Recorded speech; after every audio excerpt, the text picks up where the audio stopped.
Lando Norris said McLaren weren't quick enough this weekend, then went and grabbed pole by barely a tenth. So how did the man who reckoned he didn't have the car end up top of the timesheet? Stick with me because the sectors tell a sneaky story. Here it is. Norris on pole with a 111.163, and the margin back to George Russell is a razor-thin 0.102 of a second. Behind them, Kimi Antonelli made it 3 cars covered by just over a tenth, with Oscar Piastri 4th. This wasn't a knockout blow, it was a scramble in a hectic finish with rain threatening late, and Norris timed his lap to perfection. But before the shootout, Q1 delivered the first shock. Aston Martin, running a new spec Honda engine this weekend, dumped both cars out in the first segment. Fernando Alonso and Lance Stroll gone early, and Stroll didn't mince words about that upgrade afterwards. Carlos Sainz was the other big name in trouble down in 17th, well adrift of his Williams teammate on a day he'd want to forget. Q2 is where the tyre game bites, and everyone in the drop zone was on fresh 2-lap softs, all guns blazing, and still fell short. Pierre Gasly led the eliminated group in 11th, ahead of Yuki Tsunoda,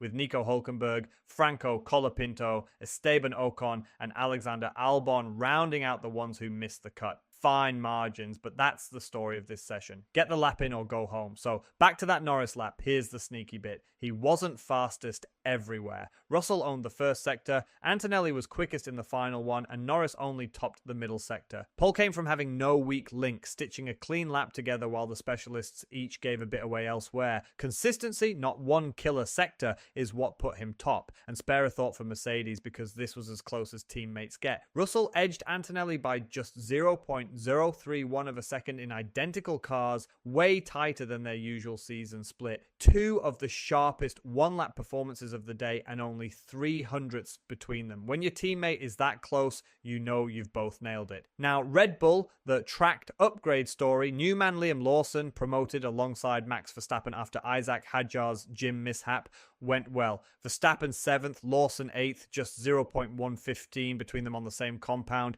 Look at where the time lives though. Verstappen was strong in the final sector, second quickest there, but lost out in the middle. Encouraging, not transformative, and still a few tenths shy of the sharp end.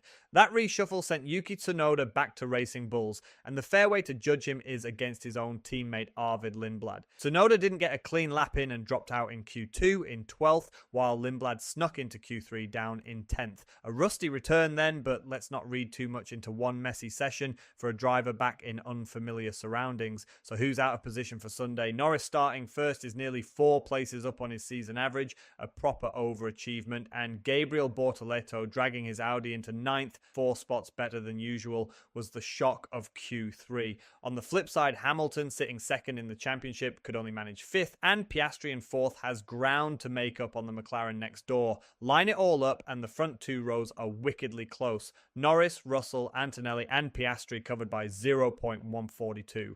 With cool, overcast race conditions expected, switching the tyres on early will be the challenge, not overheating them, so a strong outlap could be worth places.